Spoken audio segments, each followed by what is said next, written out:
하나님의 은혜와 평강이 여러분의 삶에 가득 넘치시길 기도드립니다. 우리는 엘리야 선지자에 대해 구약을 대표하는 선지자로서 잘 알고 있습니다. 간략하게 엘리야 선지자의 기사를 기억해 보자면 그는 3년 6개월 동안 비도 이슬도 땅에 있지 아니하였을 때 기도함으로 다시 비를 내리게 했습니다. 사르밧 과부의 집에서 비가 다시 내리기 전까지 통의 가루가 떨어지지 않고 병에 기름이 마르지 아니할 것이다 라고 했습니다. 또한 과부의 아들이 병들어 죽었는데 그 아이를 다시 살렸습니다. 엘리야의 대표적인 기사라 할 수 있겠죠. 바알 선지자 450명, 아세라 선지자 400명과의 갈멜산에서 참된 신이 여호와 하나님이신가 아니면 바알인가를 입증하기 위한 승부를 벌였고, 그곳에서 분명하고 부인할 수 없는 증거로 이스라엘에 살아계시고 역사하시는 분이 바로 여호와 하나님이심을 증거했습니다. 또한 그는 육체적인 죽음을 경험하지 않고 하늘로 승천했으며, 시간이 흘러 예수님께서 변화산에 오르셨을 때 그곳에서 모세와 함께 주님을 맞이했습니다. 엘리야의 사역의 결과를 표면적으로만 본다면 일반 우리가 범접할 수 없는 거인으로 보입니다. 하지만 성경은 그는 우리와 같은 성정을 가진 사람이다 라고 증언합니다. 야고보서 5장 17절 말씀입니다. 엘리야는 우리와 성정이 같은 사람이로되 그가 비가 오지 않기를 간절히 기도한 즉 3년 6개월 동안 땅에 비가 오지 아니하고. 여러분, 성정이 같다는 말은 엘리야의 타고난 본성이 다른 사람의 본성과 동일하다라는 말입니다. 실제로 성경은 엘리야가 넘어지고 또한 감정적으로 행동했던 것 역시도 기록합니다. 대표적인 사건이 어디입니까? 바로 이세벨이 자신을 죽이겠다고 선언했을 때 그 선언을 듣고 두려움에 로뎀나무 아래에서 가시떨기가 떨듯이 그렇게 처참하게 무너졌던 현장입니다. 우리가 기대하는 엘리야의 모습은 어떤 모습입니까? 이세벨의 그러한 호언장담한 그런 선언에서도 그는 굳게 자신의 믿음을 지키고 당당하게 하나님을 믿는 선지자로서 서 있기를 기대합니다. 하지만 엘리야는 그러한 모습은 온데간데 없어지고 벌벌 떨고 있는 인간의 무능력한 모습을 보입니다. 그렇기 때문에 엘리야의 기사는 엘리야의 한 사람의 능력으로만 봐서는 안 됩니다. 엘리야를 통해서 일하시는 하나님을 만나야 합니다. 그의 말과 그의 행동, 그의 결정, 심지어는 그가 실패했다고 생각하는 그 순간까지도 하나님께서는 그 모든 순간을 통해서 일하고 계셨다는 것을 우리는 발견해야 합니다. 이것을 우리는 하나님의 섭리라고 합니다. 오늘 본문은 엘리야 선지자가 세상에 등장하는 장면입니다. 하나님은 엘리야 선지자를 어떻게 준비시키시고 또 일하시는지를 살펴보면서 우리의 삶에서도 동일하게 일하시고 견인해 가시는 하나님을 만나시기를 축원드립니다. 오늘 본문 17장 1절에는 엘리야를 간단하게 소개합니다. 그의 소개는 길르앗에 우거하는 자 중에 디셉 사람입니다. 먼저 그의 이름의 뜻은 여호와는 나의 하나님이라는 뜻입니다. 그의 고향은 어디입니까? 디셉입니다. 디셉의 위치에 대해서는 학자들마다 의견이 분분합니다. 디셉이 길르앗 안에 있었다. 아니다. 디셉은 저기 어디 이방 지역이다 라고 주장합니다. 또한 일반적으로 부친에 대한 소개를 하는데 엘리야는 그러한 기록이 없습니다. 예를 들자면 엘리야의 제자였던 엘리사는 아벨 무홀라 출신 사밧의 아들로 기록합니다. 하지만 대조적으로 엘리야는 그의 부친에 대한 기록이 없습니다. 그리고 그의 활동 무대는 길르앗입니다. 여러분, 길르앗은 어디일까요? 이스라엘의 지도를 생각을 해보자면 이스라엘의 중심부에는 요단강이 흐릅니다. 그 요단강의 북쪽은 갈릴리 호수가 있고 갈릴리 지역입니다. 남쪽에는 사해가 있습니다. 그러면 이 길르앗은 동편의 위쪽에 있어요. 좀 더 쉽게 이해하기 위해서 우리나라 지도를 대입해서 생각해 보자면 한 강원도 지역입니다. 강원도 지역이 길르앗이라고 생각하시면 됩니다. 하지만 우리가 잘 알고 있는 이스라엘의 도시, 예를 들어서 헤브론, 베델, 그리고 예루살렘, 이러한 정치적인 중심부는 다 이스라엘의 서편에 있습니다. 한마디로 이스라엘은 요단강으로 인해서 동편과 서편이 나눠져 있고 이 교류 자체도 별로 없는 상태에서 정치적인 그리고 본인이 선지자로서의 활동할 수 있는 무대가 매우 제한적이고 어려웠다는 것을 우리는 추측할 수 있습니다. 심지어는 동편과 서편은 역사적인 갈등이 있었습니다. 길르앗의 사사였던 입다가 암몬과의 전투에서 에브라임 지파에게 함께 쳐들어갈 것을 요청했습니다. 하지만 에브라임 지파는 그것을 거절했고 결국 이 길르앗과 에브라임 지파 간의 전투가 벌어졌습니다. 어디가 이겼어요, 여러분? 길르앗, 입다가 이겼습니다.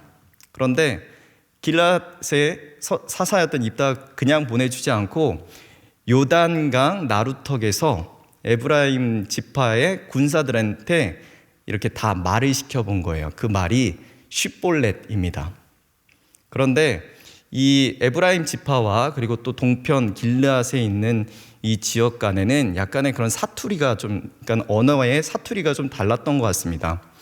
그래서 쉽볼렛 하면 살려보내주었고 십볼렛 이렇게 좀 악센트가 약하면 에브라임 사람이다 하고서는 죽였던 거예요. 그런데 그 죽임을 당한 군사가 무려 42,000명이에요. 42,000명이 거기에서 다 죽여졌습니다. 죽임을 당했습니다. 그때 이후로 서편은 동편을 차별하기 시작했어요. 과거 우리를 이렇게 죽였던 못된 사람들 하면서 차별을 했습니다. 그런데 지금 엘리야가 있는 곳이 어디라고요? 차별을 받는 길르앗, 그리고 그의 부친에 대한 소개도 없고 그는 디셉 사람, 그렇게 유명하지 않은 도시에서 태어난 것 같습니다. 그 도시가 외지인지 아니면 길르앗 안에 있는지 우리가 알 수 있는 것은 분명하지 않기 때문에 그 도시가 매우 작았거나 아니면 아예 이방 사람이었다라고 추측할 수 있습니다. 정리하자면 엘리야는 어떤 사람입니까? 그는 이스라엘의 정치적 변두리지역 그리고 차별받는 지역에서 활동했던 사람으로서 그는 가문과 출생을 통해서 받을 수 있는 어떠한 이점도 없었던 사람이었다고 우리가 정리할 수 있습니다. 그런데 그가 맹세합니다. 1절 후반절 말씀 보면 내가 섬기는 이스라엘의 하나님 여호와께서 살아계심을 두고 맹세하노니 내 말이 없으면 수년 동안 비도 이슬도 있지 아니하리라. 여호와께서 살아계심을 두고 맹세한다는 것은 여호와의 생명을 걸고 맹세한다는 것입니다. 그가 이렇게 맹세한 이유는 성경에 기록되어 있지 않습니다. 예를 들어서 너희가 하나님을 정직하게 섬기지 않기 때문에 내가 이스라엘의 하나님 여호와께서 살아계심을 두고 맹세한다. 아니면 너희가 이방신을 섬기고 있기 때문에 내가 하나님 여호와의 살아계심을 두고 맹세한다. 이렇게 어떠한 이유가 분명하게 나타나 있지 않습니다. 물론 당시의 시대적 상황을 고려해 본다면 엘리야는 바알과 아세라의 우상 숭배에 대한 경고를 하고 있음을 알 수 있습니다. 당시 이스라엘 왕은 아합입니다. 역사적으로 아합은 부친인 오므리에 이어 왕이 되었어요. 그런데 아합 때에는 모압으로부터 조공을 받을 정도로 군사적으로 매우 강력했고 조공을 받았기 때문에 경제적으로도 안정되어 있었습니다. 그렇기 때문에 시대는 아합 왕 때의 그 시간을 되게 평화로웠던, 그리고 되게 그런 그 이스라엘의 부흥기를 이끌었던 왕으로 평가합니다. 하지만 하나님의 평가는 어떠합니까? 완전히 반대입니다. 영적으로 그는 이전의 모든 사람보다 여호와 보시기에 악을 행했다고 합니다. 열왕기상 16장 30절 31절 말씀에 보면 오므리의 아들 아합이 그의 이전의 모든 사람보다 여호와 보시기에 악을 더욱 행하여 느밧의 아들 여로보암의 죄를 따라 행하는 것을 오히려 가볍게 여기며 시돈 사람의 왕 엣바알의 딸 이세벨을 아내로 삼고 가서 바알을 섬겨 예배하고 그는 수도인 사마리아에 바알 신전을 만들어 제단을 쌓았고 아세라상을 세웠습니다. 바알은 가나안을 대표하는 우상으로서 생산과 농사 그리고 비와 이슬을 주관한다고 믿었습니다. 팔레스타인 지역은 11월부터 2월까지만 단 4개월만 비가 내리고 그 외에는 비가 오지 않는 건기입니다. 그런데 바알 선지자들은 이때 비가 오지 않는 이유를 다른 신이 바알 신을 지배하고 있기 때문이라고 핑계했습니다. 그렇다면 어떻게 해야지 비가 온다고 그들은 생각했겠습니까? 신전을 더 많이 세우고 그 신전에서 더 많은 제사를 해야지 다른 신의 지배를 받지 않고, 그래서 이제 비가 온다라고 주장했던 거예요. 엘리야는 바알 선지자들의 이러한 억지 주장을 듣고 나라에 더 많은 신전과 제단이 쌓이는 것을 보고 마치 자신의 감정을 주체하지 못한 듯 이렇게 맹세합니다. 그 맹세도 자신을 두고 맹세한 게 아닙니다. 누구를 두고 맹세했어요? 살아계신 여호와 하나님을 두고 맹세했습니다. 이것은 곧 여호와의 생명을 걸고 맹세했다는 거예요. 여러분, 그런데 신의 이름으로 맹세라는 경우는 고대 시대에 없었습니다. 신의 이름을 함부로 부를 수도 없었고, 신으로 맹세했다는 것은 곧 신탁을 통한 맹세여야만 했습니다. 그런데 이 신탁을 통한 맹세라고 할지라도 이것이 거짓이라면 신으로부터 즉시 죽음의 저주를 당하는 것이 일반적인 생각이었어요. 그런데 엘리야는 여호와께서 살아계심을 두고 맹세합니다. 여호와의 이름, 여호와의 생명을 걸고 지금 맹세합니다. 여러분, 그런데 신을 대고 맹세를 한다는 것은 지금 말씀드렸듯이 신탁을 통해서도 잘하지 않는 맹세라고 했습니다. 고대 사람들은 신의 이름을 두고 맹세하지 않습니다. 하지만 지금 엘리야는 이렇게 여호와의 생명을 걸고 맹세를 하잖아요. 그런데 여기에 어떠한 신탁이 있었습니까? 하나님께서 명령하시는 장면이 있었어요?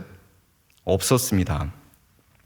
물론 그의 마음을 통해서 하나님께서 역사하시고 강력한 분노를 일으키셔서 그를 맹세토록 하셨을 것입니다. 하지만 하나님의 분노가 너무 강력하여서 신탁을 생략한 것인지, 아니면 엘리야의 감정이 너무 격양되어서 이렇게 맹세한 것인지는 우리는 다 알기는 어렵습니다. 그렇기 때문에 3년 6개월 동안에 비가 오지 않은 것이 엘리야의 기도로부터 시작됐다고 보기는 어렵습니다. 오히려 엘리야가 열왕기상 18장 말씀을 통해 볼 수 있듯이 그의 기도를 통해서 다시 비가 내리게 되었다고 보는 것이 맞습니다. 1절 말씀이 끝나고 이제 여호와 하나님께서 엘리야에게 말씀하십니다. 3절, 4절인데요. 3절, 너는 여기서 떠나 동쪽으로 가서 요단 앞 그리 시냇가에 숨고 그 시냇물을 마시라. 내가 까마귀들에게 명령하여 거기서 너를 먹이게 하리라. 하나님은 엘리야에게 동쪽으로 가서 요단 앞 그리 시냇가에 숨으라고 명령하십니다. 여러분, 이 말씀이 어떻게 느껴지십니까? 출생지가 어딘지, 아버지가 누군지, 그리고 어디서 지금 사역하는지도 잘 모르겠는 그런 낯선 선지자가, 외지에 있는 선지자가 이스라엘 중심부로 와서 그러한 맹세를 했단 말이에요. 그런데 지금 이 이스라엘은 어떠합니까? 이스라엘은 더 지금 바알의 제단 앞에서 제사를 하고 거기에서 그 신을 기쁘게 해야지 비가 온다고 생각을 하고 있는데, 어디 잘 모르는 어떠한 외지에 이름도 모를 그런 선지자가 예전 자신들의 선조들이 따르던 여호와 하나님의 이름으로 맹세하고 있다고요. 아합의 입장은 두려웠을까요? 아니요, 오히려 두려움보다 깨름직스러웠을 거예요. 엘리야의 그런 말이 두렵기보다는 깨름직스러운 거예요. 그러면 어떠합니까? 아합의 입장에서는 그냥 가서 처단하면 되는 거예요. 군사들 몇 명 시켜서 이상한 소리 하는 저 사람 그냥 죽여. 아주 간단하게 처분할 수 있는 겁니다. 그런데 이제 하나님께서는 다급하신 것과 같이 엘리야에게 말씀하세요. 엘리야의 맹세에는 어떠한 신탁도 없었다고 합니다. 하지만 이제 하나님께서는 엘리야에게 그리 시냇가로 피해라고 말씀하시는 거예요. 여기에서 우리는 하나님께서 빨리 개입하신 것을 보게 됩니다. 그에게 빨리 개입하셔서 이동을 명령하신 거예요. 엘리야의 안전을, 오히려 엘리야의 생명을 보존하시고자 하는 하나님의 모습을 보게 됩니다. 여러분, 엘리야가 가는 곳은 그리 시냇가입니다. 그곳은 시냇물이 있기에 생존을 위한 최소한의 조건이 있는 곳입니다. 그러나 그것으로 끝나지 않습니다. 하나님은 4절에 내가 까마귀들에게 명령하여 거기서 너를 먹이게 하리라 하십니다. 하나님은 그곳에서 엘리야의 생명을 유지하고 보존하십니다. 여러분, 엘리야의 그리 시냇가 우리 한번 상상해 볼까요? 제가 한번 이렇게 연출을 해볼게요. 여러분도 생각해 보시면 좋겠습니다. 지금 엘리야는 맹세를 하고 하나님께서 명령하신 다음에 그리 시냇가로 도망치듯 온 겁니다. 자기에게는 아무것도 없어요. 그냥 하나님의 명령에 따라 시냇가에 왔습니다. 하나님의 말씀에 까마귀를 보내셔서 먹을 것을 주신다고 했습니다. 정말 그러실까? 점심이 지나고 저녁이 되었습니다. 이렇게 불이 이제 없잖아요. 어둠이 들어왔고 아무것도 보이지 않는 그런 상황이 막 벌어지고 있습니다. 엘리야 입장에서는 막 두려웠을 거예요. 그런데 저기 멀리서 갑자기 까마귀가 날아옵니다. 그리고 떡과 고기를 툭 떨어뜨려줘요. 여러분, 그런데 이 고기가 조리된 고기일까요? 그렇지 않죠. 날고기예요. 까마귀가 어디서 치킨을 물어다 줄 수 없잖아요. 까마귀는 어디선가 날고기를 이렇게 하나님의 명령에 따라서 엘리야가 있는 곳에 툭 떨어뜨린 거예요. 그러면 이거 어떻게 먹어야 됩니까? 어떻게든 조리해서 먹어야 되잖아요. 그럼 엘리야가 그 다음에 해야 되는 것은 무엇입니까? 어떻게든 불을 지펴야 돼요. 그러면 그 당시에 뭐 라이터가 있습니까? 뭐가 있겠습니까? 물론 그 당시에도 어떤 불을 지피는 어떤 방법이 있었겠죠. 하여튼 지금 엘리야는 그 불을 막 지펴야 돼요. 뭔가 계속 불을 지펴서 불을 발생시켜야 됩니다. 그리고 하나님께서 보내주신 까마귀를 통해서 보내주신 떡과 고기를 조리해야 돼요. 먹습니다. 먹다 보니까 목이 말라요. 앞에 시냇물이 있네요. 시냇물을 먹습니다. 자기가 잘 공간을 만들어서 거기서 잡니다. 아침이 됐어요. 배가 고픕니다. 배에서 꼬르락 소리가 나네요. 그런데 갑자기 저기 멀리서 까마귀가 또 막 오는 거예요. 그리고 그 까마귀가 떡과 고기를 툭 떨어뜨려 줍니다. 그러면 또 어떠합니까? 이거를 또 해먹어야 돼요. 저녁이 되었어요.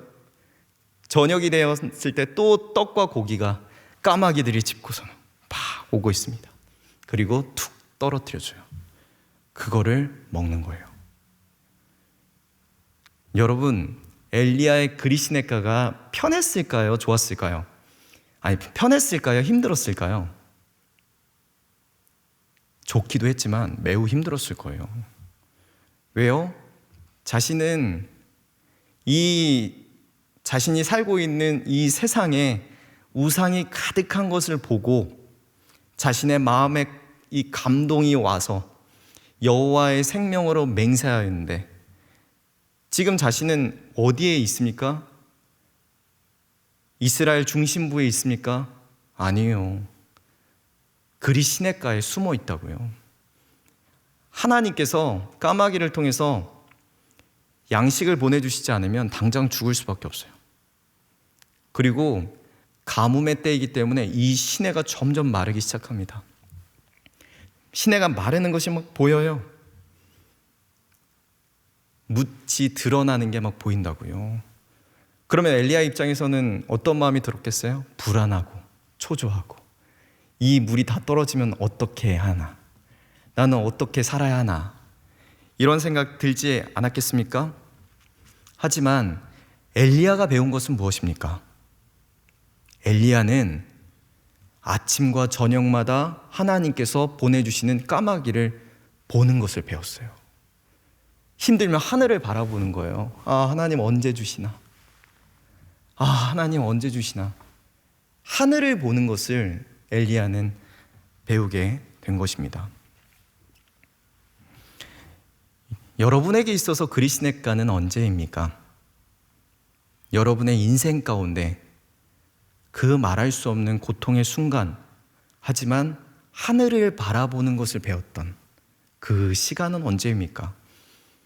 여러분, 그 그리시네가의 시간이 없다면 여러분 스스로가 그리시네가로 가시길 축복합니다.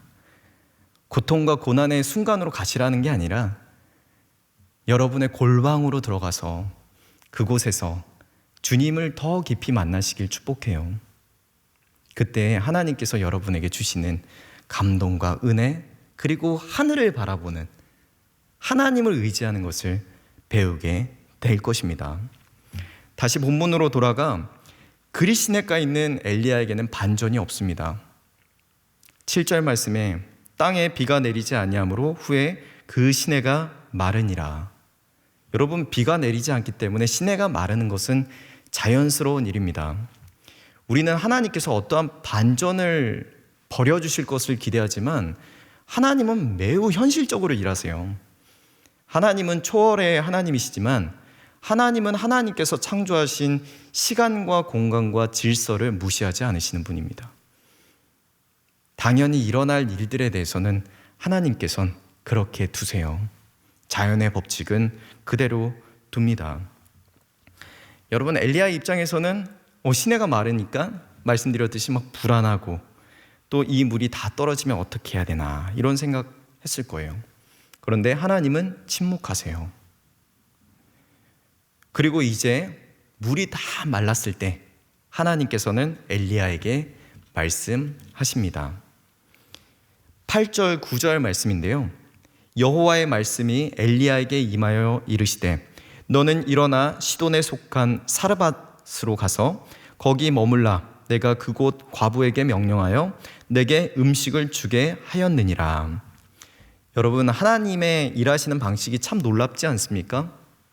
좀 하나님 편한 길을 좀 주시지. 하나님을 위해서 이렇게 일을 했다면 하나님 좀 극적인 반전을 좀 주시지.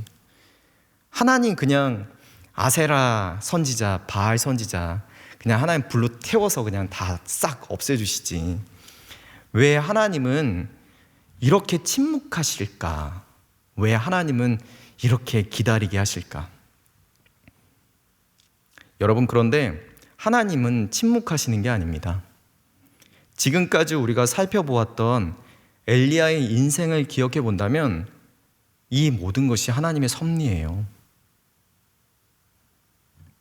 섭리란 역사 속에서 하나님께서 자신의 신적인 목적을 이뤄나가기 위한 수단으로서 창조와 인간을 유지하고 인도하고 계속해서 참여하시는 것을 말합니다.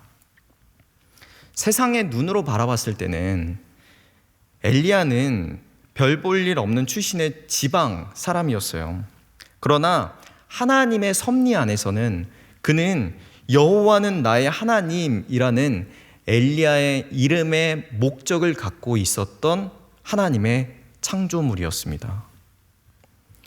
또한 세상의 눈으로 엘리야는 시대착오적인 생각을 갖고 있는, 그래서 여호와의 살아계심을 두고 맹세하는 그런 사람으로 보이고 하나님은 그의 마음과 감정과 분노를 사용하셔서 그를 그리 시냇가로 인도하신 것입니다. 그런데 하나님은 그곳에서 그냥 그를 두지 않으셨어요. 하나님은 그에게 직접 참여하셔서 그를 먹이시고 그를 살려주셨습니다. 여러분, 섭리가 무엇이라고요? 인간을 유지하고 인도하고 계속해서 하나님께서 적극적으로 참여하시는 것. 여러분, 만약에 하나님께서 우리를 그냥 시계처럼 어떤 손목시계 만드는 그런 제작자처럼 이렇게 만들어 놓고 하나님께서 우리를 그냥 던져두신다면 그것이 참된 자유이고 행복일까요? 아니요, 그렇지 않습니다. 자유와 행복은 하나님의 섭리라는 바운더리 안에 있어야지 참된 자유와 행복이 있는 것이에요. 하나님의 적극적인 참여, 하나님의 적극적인 유지, 하나님의 적극적인 인도를 우리는 엘리야를 통해서 발견하게 되는 것입니다. 엘리야의 그리 시냇가의 시간에서 그가 고난의 시간, 고통의 시간을 겪으며 그 안에서 하나님을 바라보고 의지하고 또 하나님께서 일하시는 것들을 보았을 때 엘리야는 하나님이 나와 함께하고 계시다라는 것을, 그리고 하나님의 섭리를 깨달았을 것입니다. 그렇기 때문에 시내가 마르는 것이 엘리야의 입장에서는 매우 두렵고 걱정스러운 일이지만 하나님의 편에서는 이미 섭리하고 계시는 일이기 때문에 걱정스러운 일이 될 수 없습니다. 여러분, 아예 하나님이 섭리하시지 않고 계시다면 그것이 바로 두려워해야 하는 것이죠. 이제 시내가 완전히 바싹 말랐습니다. 하지만 엘리야는 하나님께서 말씀하시는 그 말씀으로 인해서 두려워하지 않을 수 있어요. 왜요? 사르밧 과부를 통해서 공급을 받기 때문입니다.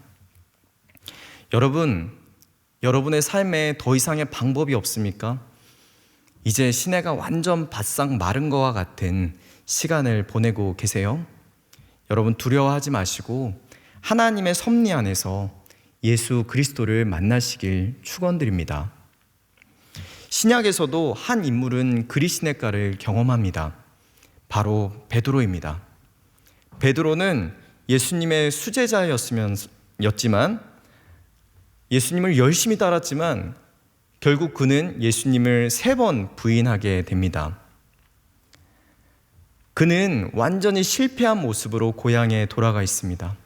디베랴 호숫가에서 완전히 실패한 과거 수제자였던 베드로. 하지만 그때 예수님께서는 그에게 찾아오십니다. 그리고 예수님은 그에게 조반을 차려주십니다. 다 먹은 후에 예수님은 베드로에게 물어보세요. 요한의 아들 시몬아, 내가 이 사람들보다 나를 더 사랑하느냐? 네, 예수님 그렇습니다. 내가 예수님을 사랑합니다. 요한의 아들 시몬아, 내가 사랑하느냐? 요한의 아들 시몬아, 내가 나를 사랑하느냐? 예수님께서 3번 이렇게 연달아 물어봤을 때 3번째 베드로는 한 번에 대답하지 못하고 베드로가 근심하였다고 합니다.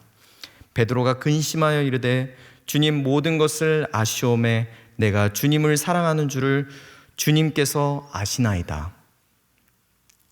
그때 예수님께서는 내 양을 먹이라고 하십니다.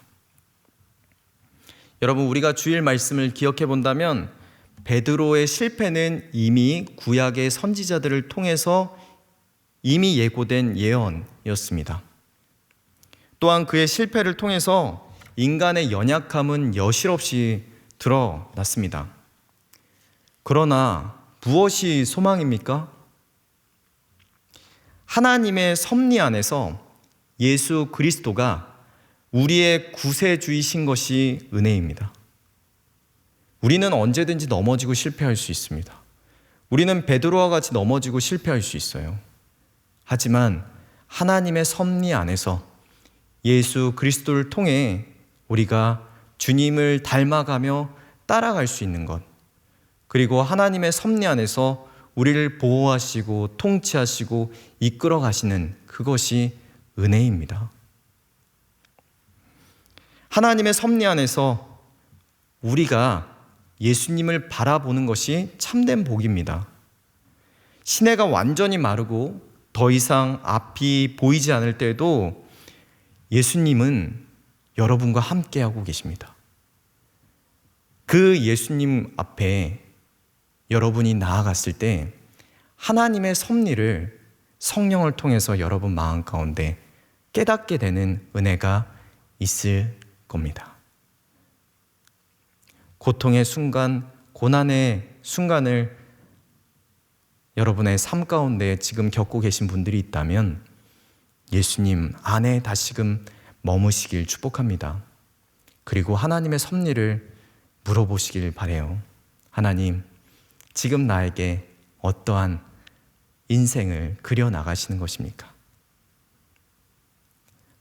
바라는 것은 우리의 뜻보다, 우리의 뜻이 하나님의 뜻보다 앞서지 않기를 소망합니다. 여러분, 하나님의 섭리는 우리의 뜻을 완전히 무시하는 것이 아닙니다. 하나님의 섭리는 우리의 뜻도 존중해 주세요. 그런데 하나님의 뜻과 합하여 결국 하나님의 일을, 하나님의 영광을 드러내시는 것이 하나님의 섭리입니다. 오늘 본문에서 우리가 엘리야를 보았듯이 엘리야는 그의 출생, 그의 모든 삶의 여건, 환경, 그리고 그의 감정적인 그런 행동, 때로는 가슴속에 터져나오는 이 하나님에 대한 이 갈망, 하지만 로뎀나무 아래서 실패했던 그 엘리야의 모습, 이것이 한 사람의 인생의 여정이었지만 그 가운데에서도 하나님의 섭리는 그를 이끌어 가시고 결국 구약을 대표하는 선지자로서 하나님께서 사용하신 것을 보게 됩니다. 한 사람의 능력이 아닙니다. 결국 하나님의 섭리입니다. 여러분의 삶에 하나님의 섭리가 더욱더 강력히 인도되시길 축원드립니다. 예수 그리스도를 믿고 예수 그리스도 안에서 하나님께 여러분의 삶을 온전히 맡겨드리고 그때마다 하나님과 하나님께 감사하는 복된 3일의 성도님들 다 되시길 축복합니다. 이 시간 함께 찬양하겠습니다. 괴로울 때 주님의 얼굴 보라.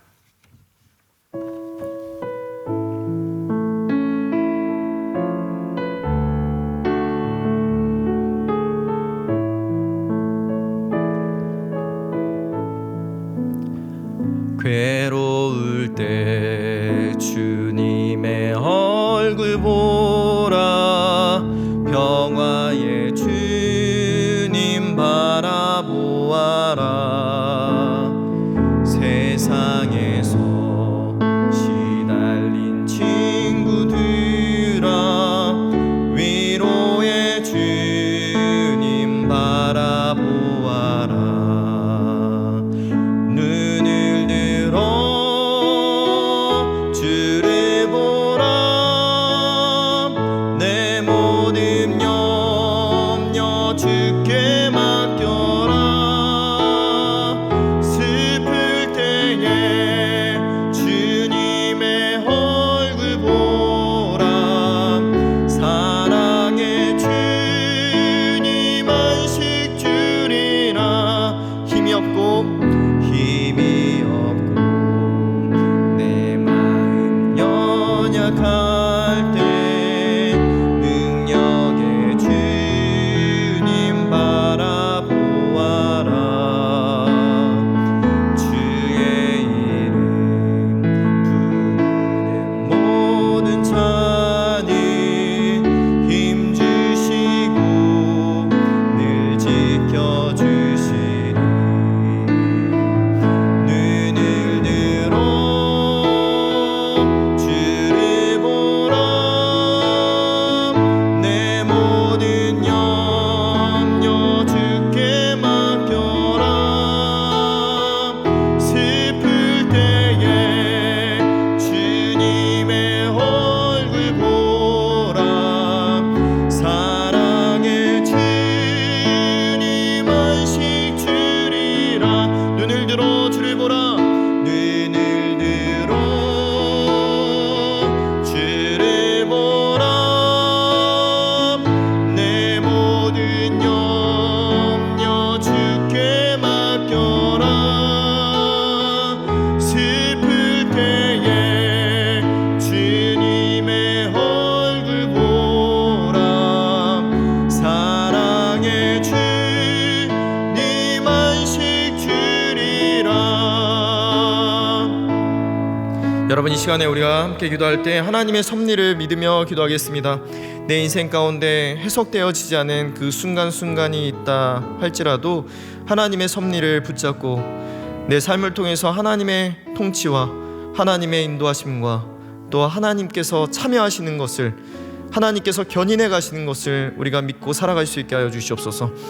하나님 또한 내 마음 가운데 성령님께서 조명하여 주셔서 하나님 이 모든 상황이 좀 해석되어질 수 있도록 하나님 역사하여 주시옵소서. 하나님 말씀하여 주시옵소서. 우리가 이 마음을 가지고 함께 기도하시다가 여러분들이 가지고 나오신 모든 기도의 제목을 가지고 기도하시다가 자유롭게 일어나시겠습니다. 기도하시겠습니다. 하나님 아버지 감사합니다. 하나님 주님의 은혜를 구합니다.